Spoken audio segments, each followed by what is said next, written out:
سرخط خبرهای مهم: نشجلابان با 127 کیلوگرم مواد مخدر دستگیر شدند.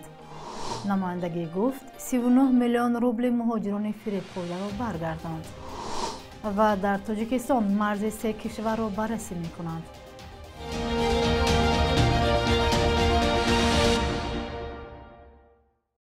روزتان بخیر باشد بیننده های عزیز. به برنامه نویدی بامدادی خوش آمدید.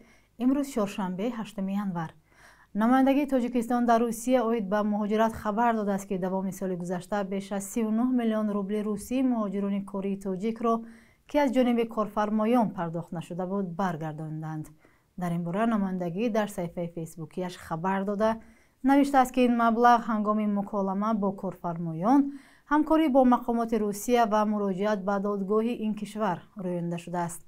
به تاکید نمایندگی سبب‌های پرداخت نشدن مزد مهنت مهاجران به نامرتب، نافهما و شفاهی بودن مصلحت با کارفرما می باشد. نمایندگی به شهروندان کشور که به مهاجرت مهنتی می روند توصیه داده است که من بعد هنگام فعالیت مهنتی بنا به قانونگذاری روسیه با کارفرما حتما شرطنامه مهنتی به امضا رسانده یک نسخه اصلی آن را در خود نگاه دارند. ندادن حق کاری مهاجران تاجیک در روسیه مشکلی نو نیست. مقامات تاجیکستان همه ساله میگویند با دخالت آنها میلیون ها روبل مبلغ مهاجران از کارفرمایان رویانده می شود، اما مهاجران میگویند تا حال این مشکل حل خود را نیافته است.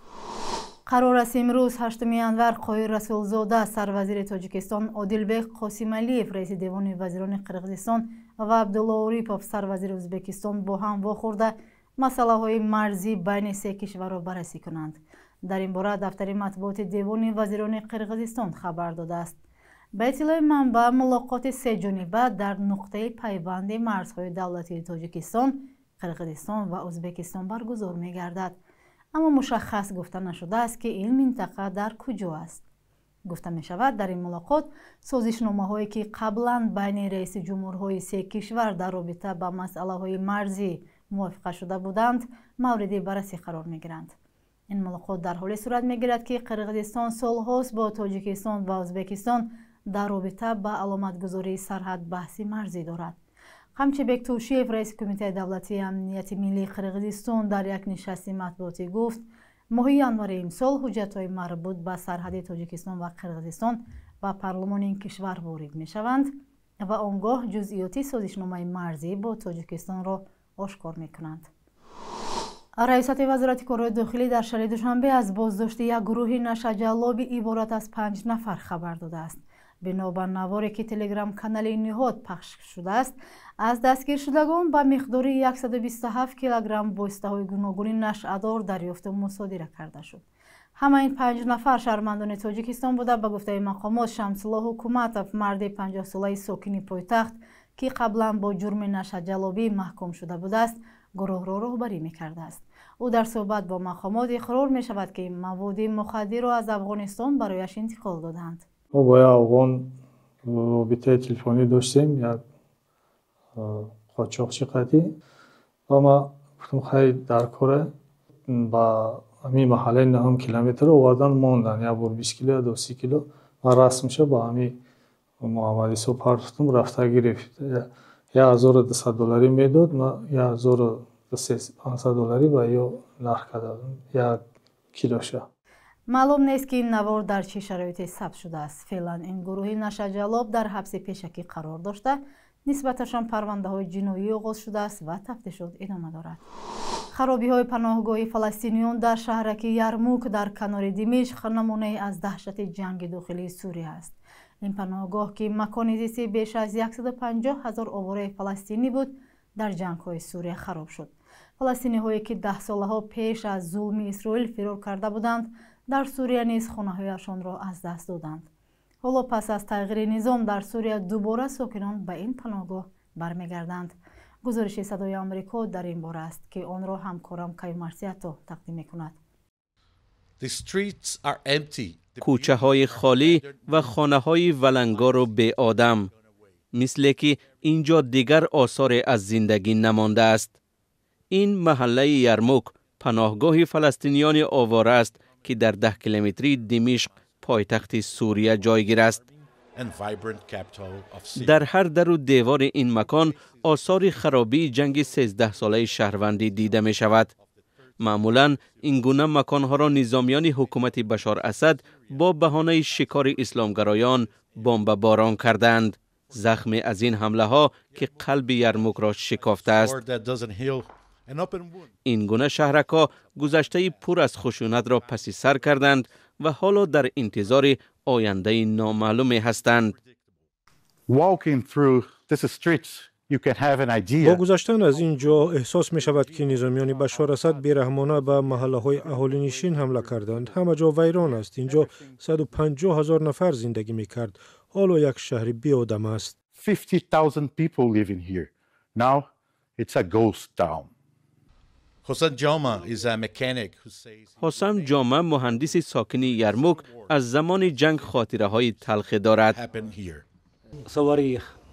آنها با موشک و بمب و هواپیما حمله می کردند. رژیم همه گونه سلاح را استفاده می کرد و آدم زیاد زنان و کودکان کشته شدند. خانواده او از کمترین شخصانی بودند که در یرموک ماندند. او باور دارد که همسایه هایش برمیگردند. پس از فرار بشار اسد از سوریه بسیاری از فراری ها برمیگردند تا ببینند از خانه هایشان چی مانده است. با وجود مشکلات زیاد بسیاری ها میخواهند که خرابه ها را بازسازی کنند و به زندگی خود ادامه دهند. همین که اجازه شد برگشتیم و خانه‌مان را چنین یافتیم. همه چیز غارت و سوخته است. حسین با خانواده‌اش سال 2011 پس از آغاز جنگ فرار کرده بود. از زمین و آسمان تیر می‌بارید. وضعیت دشوار بود و هر لحظه مردن ممکن بود.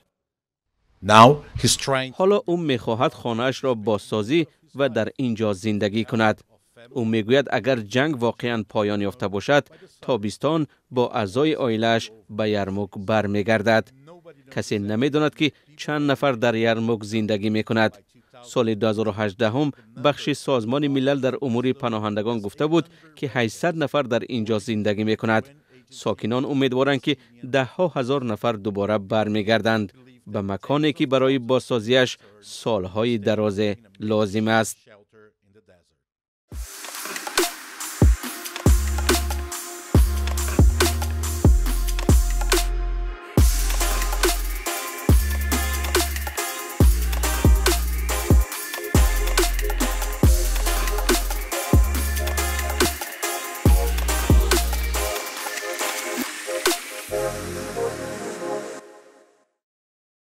در تاجیکستان از اول سال 2025 نظارت وزن و اندازه نقلیاتی بارکش پرزور کرده می شود. از این به بعد رانندگان وظیفه دارند که طبق طلبات مقامات مسئول از نقطه های نظارت وزن و اندازه گذرند. سامانه وزارت نقلیات تاجیکستان خبر می دهد که شماره نقطه های نظارت وزن و اندازه در راههای جمهوری افزایش می یابد و برای ویران کردن قاعده ها هم رانندگان و هم فرستادگان بار جوابگر خواهند شد.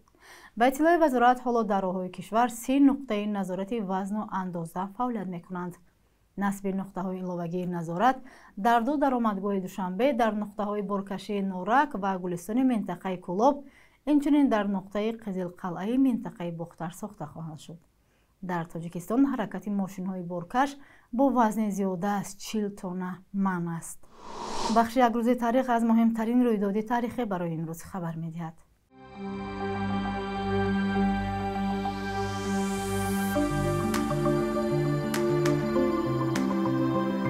8 январи соли 1978 дар Эрон инқилоби исломӣ шурӯъ шуд. Он рӯз сокинони шаҳри рӯҳонӣ нишини Қум ба нишони эътироз аз ҳукумати Шоҳризо Шоҳи Паҳлавӣ ба хиёбонҳо рехтанд ва ҳукумат онҳоро бо шеваи шадид саркӯб кард. Ин сабаби хашми қишрҳои гуногуни сиёсию иҷтимоӣ дар саросари Эрон шуд. соли 1979 шоҳ кишварро тарк карду қудрат ба дасти Оятуллоҳ Хумайнӣ ва нирӯҳои исломӣ гузашт. инқилоби исломӣ дар Эрони ғанӣ аз нафт ки самдигириҳои сиёсии кишварро дигар кард, як чархиши таъсиргузори сиёсӣ дар қарни 20 ҷаҳон дониста мешавад. 8 январи соли 2006 дар парваришгоҳи кӯдакони имконияташон маҳдуд бо номи Чорбоғ дар Душанбе дар пайи сӯхтори мудҳише 13 кӯдак ҷон дод. Сабаби сӯхторро расиши ноқилҳо гуфтанд. Дар пайи таҳқиқи ин ҳодиса чандин масъули интернат ба ҳабс гирифта шуд.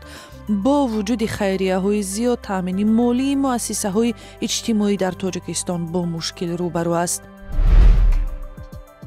8 январи соли 1915 ҳунарпешаи тоҷик Асли Бурҳонов таваллуд шудааст, ки 82 сол умр дид ва дар театру кинои тоҷик чун бозигари нақши Владимир Ленин, муассиси давлати шӯравӣ шинохта шуд. Асли Бурҳонов аз соли 1933 то охири умраш дар соли 1997 дар театри драмаи ба номи Абулқосим Лоҳутӣ фаъолият кардааст. дар синамои тоҷик бо нақшҳояш дар филмҳои Ман бо духтаре вохӯрдам, Писар бояд занг гирад, Дог хунда ва дигарҳо дар хотири тамошобинон боқӣ мемонад. субҳи имрӯз қурби рубл каме боло рафта 1000 рубли русӣ ба 109 сомонӣ баробар шудааст. 100 евро ба 1139 сомонӣ ва 100 доллар ба 1094 сомонӣ муқаррар шудааст.